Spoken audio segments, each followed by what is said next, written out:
မင်္ဂလာပါရှင်ဒီနေ့မှာတော့အဆုံးနဲ့ပတ်သက်တဲ့ယောဂတွေထဲမှာနာရာရှည်ယောဂတစ်ခုဖြစ်တဲ့ပန်းနိုင်ရင်ကျက်ယောဂနဲ့ပတ်သက်ပြီးတော့သိရှိထားတဲ့ဘဝတုဒ္ဒလေးတွေကိုမျှဝေပြီးသွားမှာဖြစ်ပါတယ်ရှင်ဆရာမကတော့တော်ဝင်မမပါတိုင်းစစ်ပညာရှင်တယောက်ပါရှင်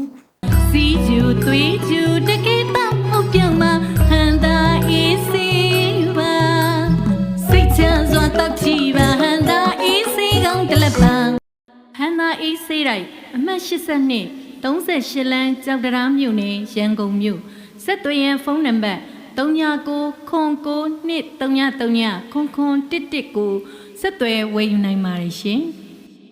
ပန်းနိုင်ရင်ကျက်ယောဂနဲ့ပတ်သက်ပြီးပြောရမယ်ဆိုရင်တော့ပန်းနိုင်ရင်ကျက်ယောဂလို့သတ်မှတ်တဲ့အကြောင်းရင်းကဒီယောဂခံစားရတဲ့လူနာဟာယောဂကိုပင်ပန်းကြီးစွာဝေဒနာခံစားတဲ့အတွက်ပန်းနိုင်ရင်ကျက်ယောဂလို့သတ်မှတ်ထားခြင်းဖြစ်ပါတယ်ပန်းနိုင်ရင်ကျက်ယောဂဆိုတာအာဘောဓနဲ့ဝါယောတဲ့မမျှတခြင်းကြောင့်ဖြစ်လာတဲ့ယောဂဖြစ်ပြီးတော့ဒီယောဂဖြစ်ပွားစေတဲ့အခြားကြောင်းရင်းတွေကတော့ပန်းဝိမုံဖုံမုံအညော်စတဲ့ကိုယ်နဲ့ဓာတ်မတည့်တဲ့အမုံမွားတွေရှူမိတာပင်လယ်စာမြေပဲစတဲ့မိမိနဲ့ဓာတ်မတည့်ဖြစ်စေတဲ့အစားအစာတွေစားတောင်းမိတာအေးမိတာအရသာချိုဆေးချွဲတဲ့အစားအစာတွေစားတောင်းမိတာ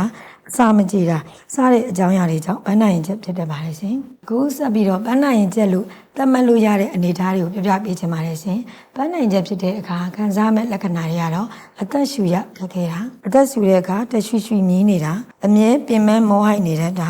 ခန္ဓာကိုယ်ပိန်ချုံချီးနေတာဓာတ်မတက်မှုဖြစ်တိုင်းပန်းနိုင်ရင်ကျက်ဝေဒနာထတာစားတဲ့လက္ခဏာတွေကိုခံစားရမှာဖြစ်ပါတယ်ဒီစက်ထဲမှာပဲပန်းနိုင်ကျက်ယောဂဝေဒနာရှိတဲ့သူတွေအတွက်ဂယုစိုက်ပြီးရှောင်ကျင်ပေးခြင်းနဲ့အစားအစာတွေပြပြပေးခြင်းပါတယ်ဒီအစားအစာတွေကတော့ငပြောသည်ဖရဲသည်ပန်းသည်စပြစ်သည်စတဲ့အရသာချိုပြီးတော့အေးထက်လွန်ခဲ့တဲ့အသီးနှံတွေချမောင်ရွက်ခရမ်းသည်ဘူးသည်ကောက်ညင်းလက်ဖက်စတဲ့အစာမကြေလေးပွားစေတဲ့အစားအသောက်တွေဝမ်းတွင်းကလီစာနဲ့တွင်အောင်စားစာတွေအစီအစိတ်များတဲ့အစာစီကြောစာအုံသည်အုံတို့လိုလေဘူးကြွစေတဲ့အစားအစာတွေဝက်သားအမဲသားစိတ်သားနဲ့အကျေးကုန်မပါတဲ့ငါးမျိုးမျိုးတို့ရှောင်ကျင်ပေးရမှာဖြစ်ပါတယ်။ပန်းနိုင်ကျယောဂရှုတဲ့သူတွေအတွက်ယောဂမကြက်ကနထားခြင်းမဖြစ်စေဖို့အတွက်အဓိကဦးစားပေးပြီးစားသုံးပေးရမယ့်အစားအစာတွေကတော့ကွန်းရွက်ရဲရွက်သည်ဒန်းသလွန်ရွက်ဒန်းသလွန်သည်ရှောက်ရွက်ရှောက်သည်တံမြုပ်သည်တို့လိုအသက်ရှူလမ်းကြောင်းပွင့်လင်းစေတဲ့အစားအစာတွေချင်းကြက်သွန်ဖြူကြက်သွန်နီနနွင်းတို့လိုဟင်းခတ်အမွေးကြိုင်တွေ